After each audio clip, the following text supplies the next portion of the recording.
भारत की प्रकृति को देखकर ही भारतीयों ने धरती को माँ कहा है। ये धरती सिर्फ माँ ही नहीं है, ये योगी है। अभिनव गुप्त ने कहा था कि संसार का बीज उग सके, इसके लिए मूलाधार बनकर आदि योगी ही धरती के रूप में स्थित हैं। वेद कहता है हिरण्यगर्भ सूर्य प्रथम योगी हैं। हम ऐसे तेजस्वी से कैसे योग सीखेंगे? हमें तो धरती माँ का नीला आंचल ही प्रिय है। अथर्ववेद का ये भूमि सूक्त पर्यावरण का सबसे लोकप्रिय विचार है, लेकिन ये केवल विचार नहीं था, यज्ञ की उपलब्धि थी। जो यज्ञ करता है वो वास्तव में ही मानता है कि पृथ्वी मेरी माँ है और मैं उसका पुत्र।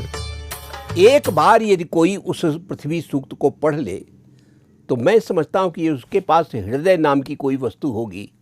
तो चाहे वो क्रिश्चियन हो, चाहे वो मोहम्मडन हो, चाहे वह किसी भी पंथ या धर्म का हो, लेकिन अथर्ववेद के पृथ्वी सूक्त को पढ़ करके वो हिंदुत्व की दृष्टि को अच्छी तरह से पहचान सकता है। इतना अद्भुत वो सूक्त है। उसका जो निचोड़ है वो निचोड़ तो सारी दुनिया जानती है। माता भूमि ही पुत्रो अहम पृथिव्याः, ये उस मंत्र का एक अंश है। ये पृथ्वी जो है मेरी माँ है और हम उसके पुत्र हैं।